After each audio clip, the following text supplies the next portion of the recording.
Day 7 Discourse. 7 days are over. You have 3 more left to work. Make best use of these days by working hard and continuously, understanding how you ought to practice.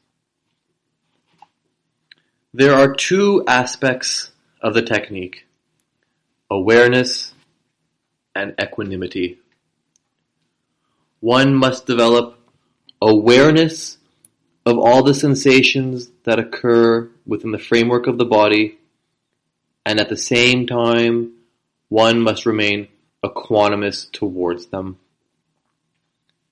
By remaining equanimous, naturally, one will find, sooner or later, that sensations start to appear in areas that were blind, and that the gross, solidified, unpleasant sensations begin to dissolve into subtle vibrations. One starts to experience a very pleasant flow of energy throughout the body. The danger when this situation arises is that one takes this pleasurable sensory experience as the goal towards which one was working. In fact, the purpose of practicing vipassana is not to experience a certain type of sensation, but rather to develop equanimity towards all sensations. Sensations keep changing, whether gross or subtle. One's progress on the path can be measured only by the equanimity one develops towards every sensation. Even after one has experienced a free flow of subtle vibrations throughout the body, it is quite possible that again a gross sensation may arise somewhere or a blind area. These are signs not of regression, but of progress. As one develops in awareness and equanimity, naturally one penetrates deeper into the unconscious mind and uncovers impurities hidden there. So long as these deep lying complexes remain in the unconscious, they are bound to bring misery in the future. The only way to eliminate them is to allow them to come up to the surface of the mind and pass away. When such deep-rooted sankhara arise on the surface, many of them may be accompanied by unpleasant, gross sensations or blind areas within the body. If one continues to observe without reacting, the sensation passes away, and with it the sankhara of which it is a manifestation. Every sensation, whether gross or subtle, has the same characteristic of impermanence. A gross sensation arises, seems to stay for some time, but sooner or later passes away. A subtle sensation arises and passes away with great rapidity, but still it has the same characteristic. No sensation is eternal. Therefore, one should not have preference or prejudices towards any sensation. When a gross, unpleasant sensation arises, one observes it without becoming depressed. When a subtle, pleasant sensation arises, one accepts it, even enjoys it, without becoming elated or attached to it. In every case, one understands the impermanent nature of all sensations. Then one can smile when they arise and when they pass away. Equanimity must be practiced at the level of bodily sensations in order to make a real change in one's life. At every moment, sensations are rising within the body. Usually, the conscious mind is unaware of them, but the unconscious mind feels the sensations and reacts to them with craving or aversion. If the mind is trained to become fully conscious of all that occurs within the physical structure, and at the same time to maintain equanimity, then the old habit of blind reaction is broken. One learns how to remain equanimous in every situation and can therefore live a balanced, happy life. You are here to experience the truth about yourself, how this phenomenon works, how it generates misery. There are two aspects of the human phenomenon: material and mental, body and mind. One must observe both. But one cannot actually experience the body without awareness of what arises in the body, that is, sensation. Similarly, one cannot observe mind separately from what arises in the mind, that is, thought. As one goes deeper in experiencing the truth of mind and matter, it becomes clear that whatever arises in the mind is also accompanied by a physical sensation. Sensation is of central importance for experiencing the reality of both body and mind, and it is the point at which reactions start. In order to observe the truth of oneself and to stop generating mental defilements, one must be aware of sensations and remain equanimous as continuously as possible. For this reason, in the remaining days of the course, you must work continuously with closed eyes during meditation hours. But during recess periods as well, you must try to maintain awareness and equanimity at the level of sensations. Perform whatever action you must do in the usual way, whether walking, eating, drinking, or bathing. Don't slow the action down.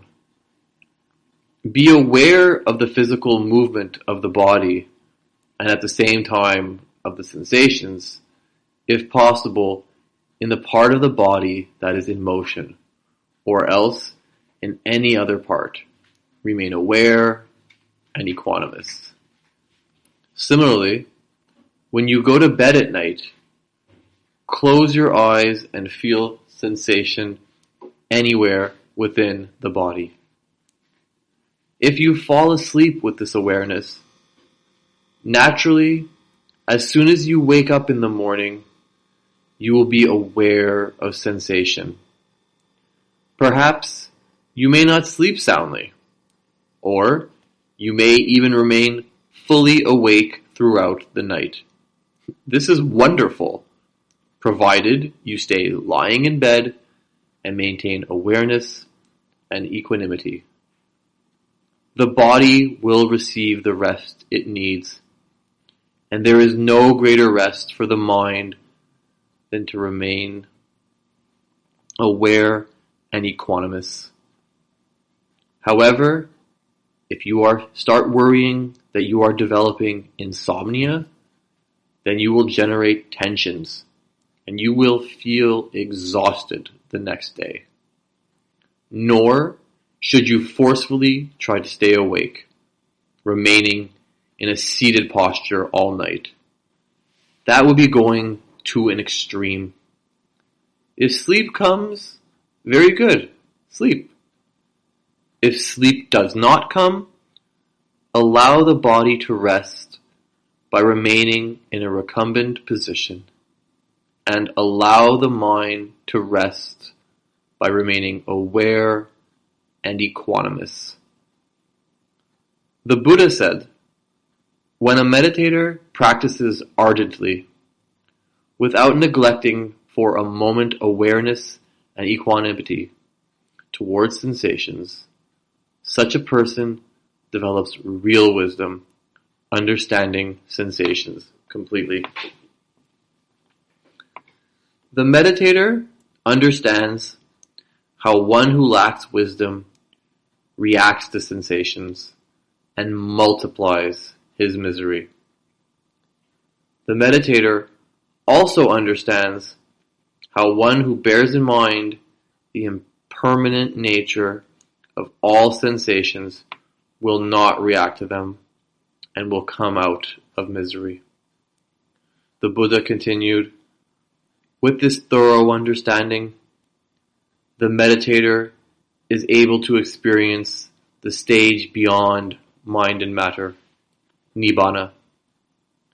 One cannot experience Nibbana until the heaviest sankhara have been eliminated. Those that would lead to a future life in a lower form of existence where misery would predominate. Fortunately, when one starts to practice vipassana, it is these very sankhara that arise first. One remains equanimous and they pass away. When all such sankhara have been eradicated, then naturally one experiences Nibbana for the first time. Having experienced it, one is totally changed and can no longer perform any action that will lead to a future life in a lower form of existence. Gradually, one proceeds to higher stages until all the sankhara have been eradicated that would have led to future life anywhere within the conditioned world. Such a person is fully liberated and therefore, the Buddha concluded, comprehending the entire truth of mind and matter. When he dies, he passes beyond the conditioned world because he has understood sensations perfectly. You have made a small beginning on this path by practicing to develop awareness of sensations throughout the body. If you are careful not to react to them, you will find that layer by layer, the old sankhara are eradicated. By remaining equanimous towards gross, unpleasant sensations, you will proceed to experience subtler, pleasant sensations. If you continue to maintain equanimity, sooner or later you will reach the stage described by the Buddha, in which throughout the physical structure, the meditator experiences nothing but arising and passing away. All the gross, solidified sensations have dissolved. Throughout the body, there is nothing but subtle vibrations. Naturally, this stage is very blissful, but still it is not the final goal, and one must not become attached to it. Some of the gross impurities have been eradicated, but others still remain in the depths of the mind. If one continues to observe equanimously, one after another, all the deeper sankhara will arise and pass away. When they are all eradicated, then one experiences the deathless, something beyond mind and matter, where nothing arises, and therefore nothing passes away, the indescribable stage of Nibbana. Everyone who works properly to develop awareness and equanimity will certainly reach this stage. But each person must work himself or herself. Just as there are 5 enemies, 5 hindrances which block your progress on the path, there are also 5 friends, 5 wholesome faculties of the mind which help and support you. If you keep these friends strong and pure, no enemy can overpower you. The first friend is faith, devotion, confidence. Without confidence, one cannot work, being always agitated by doubts and skepticism. However, if faith is blind, it is a great enemy. It becomes blind if one loses discriminatory intelligence, the proper understanding of what right devotion is. One may have faith in any deity or saintly person, but if it is right faith with proper understanding, one will remember the good qualities of that person and will gain inspiration to develop those qualities in oneself. Such devotion is meaningful and helpful.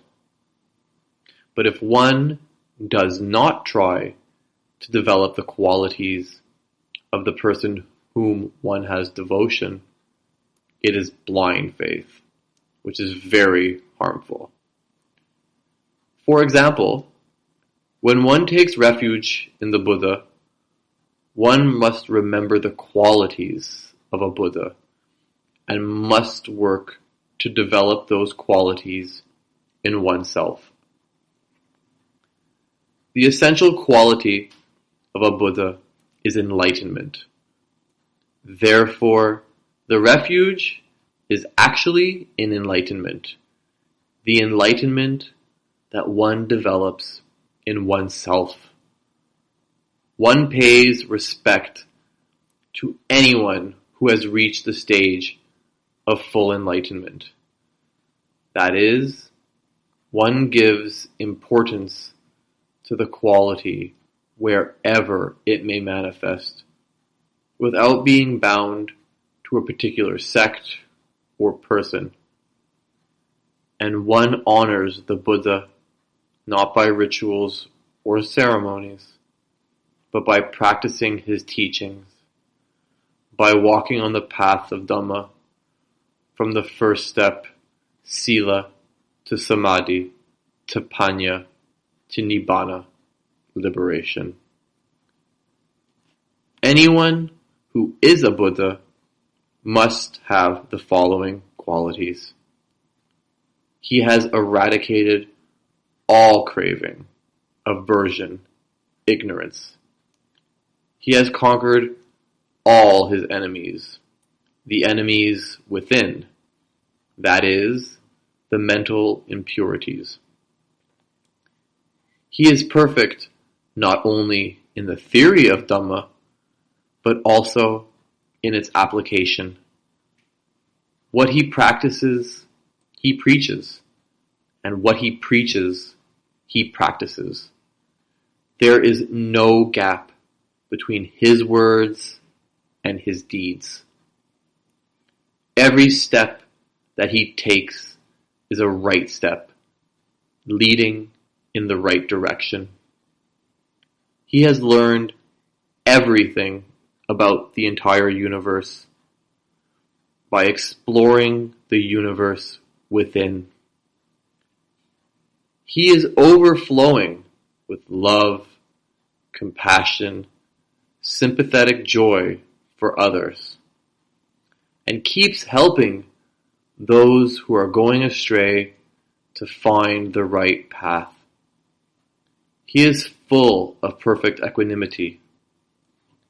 If one works to develop these qualities in oneself in order to reach the final goal, there is meaning in one's taking refuge in the Buddha. Similarly, taking refuge in Dhamma has nothing to do with sectarianism. It is not a matter of being converted from one organized religion to another. Taking refuge in Dhamma is actually taking refuge in morality, in mastery over one's own mind, in wisdom. For a teaching to be Dhamma, it must also have certain qualities. Firstly, it must be clearly explained so that anyone can understand it. It is to be seen for oneself before one's very eyes. The reality experienced by oneself, not an imagination. Even the truth of Nibbana is not to be accepted until one has experienced it. Dhamma must give beneficial results here and now, not merely promise benefits to be enjoyed in future. It has the quality of come and see for yourself, try it for yourself, don't accept it blindly. And once one has tried it and experienced its benefits, one cannot resist encouraging and helping others to come and see as well. Every step on the path leads nearer to the final goal. No effort goes to waste. Dhamma is beneficial at the beginning, in the middle, at the end. Finally, any person of average intelligence, of whatever background, can practice it and experience the benefits. With this understanding of what it actually is, if one takes refuge in Dhamma and starts practicing it, one's devotion has real meaning. In the same way, taking refuge in Sangha is not a matter of getting involved with a sect. Anyone who has walked on the path of Sila, Samadhi, and Panya, and who has reached at least the first stage of liberation, who has become a saintly person, is a Sangha. He or she may be anyone, of any appearance, any color, any background. It makes no difference. If one is inspired by seeing such a person and works to reach the same goal oneself, then one's taking refuge in Sangha is meaningful, right devotion. Another friend is effort. Like faith, it must not be blind. Otherwise, there is the danger that one will work in a wrong way and will not get the expected results. Effort must be accompanied by proper understanding of how one is to work, then it will be very helpful for one's progress. Another friend is awareness. Awareness can only be of the reality of the present moment. One cannot be aware of the past. One can only remember it. One cannot be aware of the future. One can only have aspirations for or fears of the future. One must develop the ability to be aware of the reality that manifests within oneself at the present moment. The next friend is concentration, sustaining the awareness of reality from moment to moment without any break. It must be free from all imaginations, all cravings, all aversion. Only then is it right concentration. And the fifth friend is wisdom.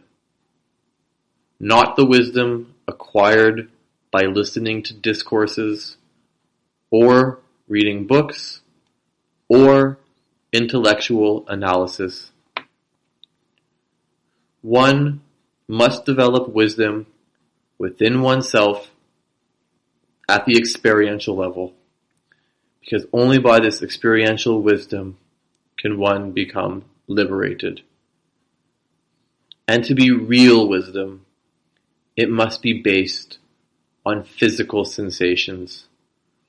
One remains equanimous towards sensations, understanding their impermanent nature. This is equanimity at the depths of the mind, which will enable one to remain balanced amid all the vicissitudes of daily life. All the practice of Vipassana has as its purpose to enable one to live in a proper way, fulfilling one's worldly responsibilities while maintaining a balanced mind, remaining peaceful and happy within oneself, and making others peaceful and happy. If you keep the 5 friends strong, you will become perfect in the art of living and will lead a happy, healthy, good life. Progress on the path of Dhamma for the good and benefit of yourself and of so many. May all suffering beings come into contact with pure Dhamma to emerge from their misery and to enjoy real happiness. May all beings be happy. Bhavatu Sabba Mangalam.